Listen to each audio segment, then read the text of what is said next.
Basic knowledge hub. चलिए आज start करते हैं हम आपका एक नया पार्ट पेपर्स का सॉल्व पेपर करने का। 2022-23 का पेपर आज हम आपका सॉल्व करके देखेंगे, है ना। तो चलिए स्टार्ट करते हैं पेपर सॉल्व करना। MS ऑफिस इलेक्टिव 22-23 अधिकतर उपयोग में लाए जाने वाले कमांड टूल्स। क्विक एक्सेस क्या होता है? एक तरह का टूल बार होता है। फटाफट स्टार्ट करते हैं पेपर सॉल्व करना। कंट्रोल एन का उपयोग किस लिए किया जाता है? न्यू डॉक्यूमेंट के लिए। पोर्ट्रेट और लैंडस्केप एक तरह के ओरिएंटेशन होते हैं। स्पेलिंग ग्रामर की शॉर्टकट की F7 होती है। MS एक्सेल एक पैकेज है स्प्रेडशीट का, ठीक है। कॉलम में संख्या होती है एक एक्सेल में 16,334। वर्कशीट में कॉलम या रो का कटान कहलाता है सेल। एक्सेल में मैक्रो लिखने के लिए VB का यूज होता है। .ppt पावर पॉइंट का है। .docs जो होता है वो वर्ड का होता है, ये वर्ड का है। और ये एक्सेल क्या है? XLS जो है ये एक्सेल का होता है। JPG इमेज का होता है। तो ये आपके अलग अलग क्वेश्चन इसी में से बन सकते हैं, ठीक है। स्लाइड शो चलाने के लिए F5 का यूज कर सकते हैं, लेकिन अगर हमें करंट स्लाइड से चलाना हो तो शिफ्ट F5 का यूज करते हैं, ठीक है। अब आपके शॉर्ट आंसर स्टार्ट करते हैं। हेडर फुटर से आप क्या समझते हैं? एक डॉक्यूमेंट पर हेडर फुटर प्रदर्शित करने की प्रक्रिया को बतलाइए। तो हेडर क्या होता है? जो वर्ड में हर पेज पे ऊपर प्रिंट होता है उसे हम क्या कहते हैं? हेडर। और जो नीचे प्रिंट होता है उसे हम क्या कहते हैं?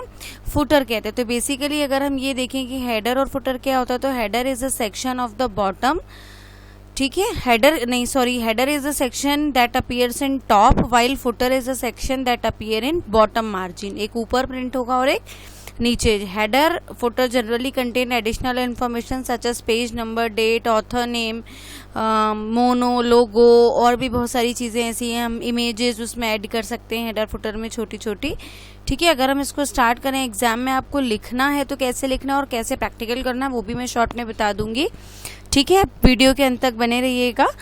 सबसे पहले हम क्या करेंगे, अगर हम वर्ड में जा कर के देखें तो हमने एक जैसे कोई भी ब्लैंक डॉक्यूमेंट खोला, इसमें हम रैंडम प्रैक्टिस के लिए जो भी यूज़ करते हैं हमेशा से वो यूज़ करते हैं कोड, है ना, इज इक्वल टू रैंडम। हमें जैसे 10 पैराग्राफ्स की ज़रूरत है तो हमने यहाँ पे क्या लिख दिया? 10 और एंटर। तो हमारे प्रैक्टिस के लिए पैराग्राफ आ गए। ये तो आप सभी लोग मेरे पुराने वीडियोस में कई बार देख चुके होंगे, और नहीं तो प्लीज़ एक बार आप मेरे पुराने सारे वीडियोस ज़रूर MS ऑफिस के चेक करिएगा। आपको उससे बहुत सारी हेल्प मिलेगी एग्जाम में। इंसर्ट पे क्या लिखेंगे? आपके MS वर्ड ओपन करते हैं, इंसर्ट पे जाते हैं, उसके बाद हम कहाँ जाते हैं? हेडर को अप्लाई करने के लिए हेडर एंड फुटर सेक्शन के हेडर पर जाते हैं। हेडर एंड फुटर सेक्शन पे क्लिक करते ही बहुत सारे तरह के हेडर एंड फुटर के स्टाइल्स दिखाई देते हैं, जिसमें से हमें जो भी अप्लाई करना है हम उस पर क्लिक कर देते हैं तो हमारी स्क्रीन पे जो है हेडर एंड फुटर वाले पार्ट में कर्सर आ जाता है। तो ये वाली विंडो आप बना सकते हैं कि ये हमारा हेडर फुटर टूल्स है और ये हमारा हेडर एंड फुटर वाला पार्ट है। अब जो भी अगर हमें हेडर फुटर में लिखना है हम यहाँ पे लिख सकते हैं, जैसे कि हमने यहाँ पे लिख दिया MS ऑफिस लिख दिया। हर पेज पे जो भी प्रिंट कराना है, अगर कहीं हमें पेज नंबर, डेट या कोई पिक्चर डालनी है, जैसे मुझे यहाँ पे कोई डेट डालनी है तो मैंने यहाँ से डेट एंड टाइम ले लिया और इसको कर दिया ओके, तो ये आ जाएगी। अगर ये वाला पार्ट नहीं चाहिए तो मैं डिलीट कर दूंगी। हेडर एंड फुटर को, हेडर को एडिट करने के लिए हम होम पे जाकर के इसके कलर, फॉन्ट सब चेंज कर सकते हैं और उसको पूरा स्टाइलिश बना सकते हैं, ठीक है। हेडर एंड फुटर को एडिट करने के लिए हेडर एंड फुटर टूल्स जो मैं कह रही हूँ आप एज इट इज़ लिख सकते हैं। हेडर एंड फुटर टूल्स पे जाकर के अगर हमें गो टू फुटर पे क्लिक करेंगे तो फुटर में स्विच हो जाएंगे। हेडर एंड फुटर पे हम जो भी चीज़ें लिखते हैं वो बेसिकली हर पेज पे अप्लाई होती है, लेकिन अगर हम यहाँ से डिफरेंट फर्स्ट पेज करेंगे तो फर्स्ट पेज पे अलग अप्लाई होगी, ये आप देख पा रहे हैं यहाँ पे। और different odd and even page यहाँ पे लिखा हुआ है, अगर आप यहाँ पे क्लिक करते हैं तो ऑड और इवन पेजेस पे अलग अलग आएंगे। बाकी अगर इन दोनों पे क्लिक नहीं है दैट मीन्स आपकी पूरी वर्ड फाइल के हर पेज पे सेम आने वाला है। पेज नंबर पे क्लिक करते हैं, करंट पोजीशन ले लेते हैं। करंट पोजीशन में बहुत सारे आपके पेजेस हैं, आप इस तरह से क्लिक करिए। क्लोज हेडर फुटर करेंगे जैसे ही तो आपके हर पेज पे जो है इस तरह से हेडर फुटर दिखाई देगा। आप एंटर करके जब नेक्स्ट पेज पे मूव करेंगे तो देखिए यहाँ पे पेज नंबर 2 आएगा। तो आप बहुत सारे हेडर फुटर जो है डिफरेंट तरह के यूज़ कर सकते हैं। जैसे ही आप हेडर फुटर पे डबल क्लिक करेंगे आप हेडर फुटर पे स्विच हो जाएंगे। बाहर बॉडी टेक्स्ट पे क्लिक करेंगे तो बॉडी टेक्स्ट पे आ जाएंगे। हेडर फुटर पे बहुत सारे ऑप्शंस हैं जिनको आप यहाँ पे बना के दिखा सकते हैं। कि हम पिक्चर डाल सकते हैं, प्रीवियस नेक्स्ट सेक्शन पे मूव कर सकते हैं, हेडर फ्रॉम टॉप कितनी ऊपर हेडर चाहिए, फुटर कितनी नीचे चाहिए वो पोजीशन सेट कर सकते हैं, क्लोज एंड हेडर फुटर पे जाके हेडर फुटर को क्लोज कर सकते हैं, हेडर को हटाने के लिए इंसर्ट हेडर पे जाते हैं और रिमूव हेडर कर सकते हैं और एडिट हेडर से उसे एडिट कर सकते हैं, और फुटर पे जाकर के यहाँ से रिमूव फुटर पे करके फुटर हटा सकते हैं और एडिट फुटर से जाके उसे एडिट कर सकते हैं। दूसरा ऑप्शन ये है कि हेडर फुटर को सिलेक्ट करके भी उसे डिलीट करेंगे तो वो हर पेज से ऑटोमेटिकली रिमूव हो जाएगा।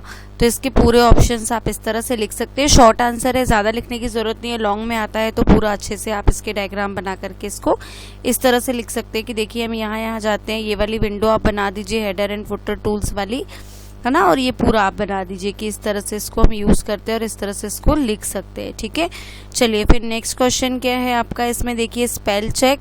स्पेल चेक क्या होता है मैं आपको वो बताती हूँ। जैसे हमने ये जो भी यहाँ पे कुछ भी टाइप किया है, जैसे मैं एक दो स्पेलिंग्स यहाँ पे आपको गड़बड़ करके दिखाती हूँ। ठीक है, स्पेलिंग एंड ग्रामर क्या होती है, अपने द्वारा MS वर्ड ओपन करते हैं, उसमें टेक्स्ट को टाइप करते हैं, उसमें लिखे हुए टेक्स्ट में अगर रेड लाइन्स है या ग्रीन लाइन्स आती हैं दैट मीन्स कुछ ना कुछ ग्रामर है। तो अपने डॉक्यूमेंट के ग्रामर और स्पेलिंग को चेक करने के लिए हम स्पेल चेक का यूज़ करते हैं। इसकी शॉर्टकट की F7 होती है। इसे चेक करने के लिए हम रिव्यू टैब पे जाते हैं। अगर आप इसके पुराने वर्जन पे काम करेंगे तो कुछ अलग तरह की विंडो दिखेगी, आप क्लिक करके देख सकते हो, उसे भी आप बना सकते हो। हम इग्नोर करके अगर जो रखना है उसे इग्नोर करते हैं, जो चेंज करना है उस पर क्लिक करके हम उसे क्या कर देते हैं, चेंज कर देते हैं। जैसे मुझे इसको इस तरह से चेंज करना है तो मैंने इसको चेंज कर दिया। अगर डिवाइस को भी चेंज करना है तो क्लिक किया तो आगे spelling grammar check is complete, मतलब आपकी सारी एरर्स रिमूव हो जाएंगी। ठीक है, तो हिंदी वर्ड्स जो एज इट इज आते हैं इसलिए हम उन्हें इग्नोर करते हैं, बाकी चीज़ों को चेंज करते हैं। तो स्पेलिंग ग्रामर और चेक का ये यूज़ है, उसकी शॉर्टकट की F7 होती है। ठीक है, now next coming towards the page layout tab. Page layout tab क्या होता है वो मैं आपको बता देती हूँ।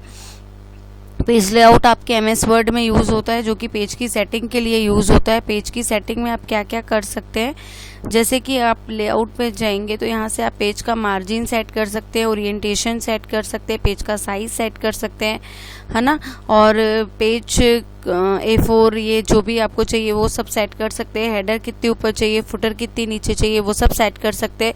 इसका जो आपका सेकंड प्रैक्टिकल है पेज लेआउट का ओरिएंटेशन वाला, वो पूरा का पूरा आप एज इट इज़ लिख सकते हैं जो आपने प्रैक्टिकल कॉपी में लिखा है।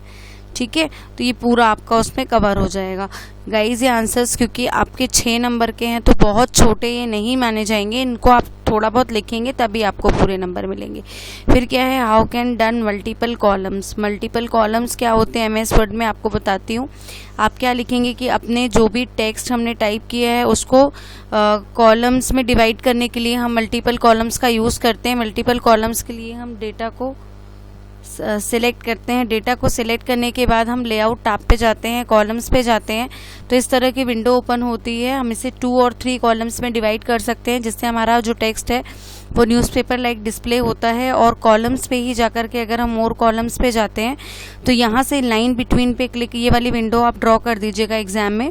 लाइन बिटवीन पे क्लिक करने पे आपके कॉलम्स के बीच में इस तरह से एक लाइन डिस्प्ले होती है। कॉलम्स पे जाकर कॉलम मोर कॉलम्स पे जब आप जाएंगे तो उसकी आप विड्थ स्पेस सेट कर सकते हैं। इक्वल चाहिए तो इक्वल पे क्लिक कर सकते हैं। सिलेक्टेड टेक्स्ट में चाहिए कि होल डॉक्यूमेंट में चाहिए, वो सब आप अप्लाई कर सकते हैं। और कॉलम्स को रिमूव करने के लिए आप वापस page layout tab, column, text को सिलेक्ट एंड 1, जब तक आप सिलेक्टेड टेक्स्ट को 1 नहीं करेंगे वो रिमूव नहीं होगा। तो कैसा लगा आपको आज का वीडियो ज़रूर बताइएगा। नेक्स्ट सेक्शन में हम नए 3 क्वेश्चंस लेके आएंगे, देख लेते हैं कौन से क्वेश्चंस आपके नेक्स्ट रहेंगे। फीडबैक फॉर्म आपका मैंने पिछले पेपर में सॉल्व ऑलरेडी करा दिया है। उसके बाद आपका absolute reference, cell reference, worksheet, workbook, spreadsheet application, ये तीनों हम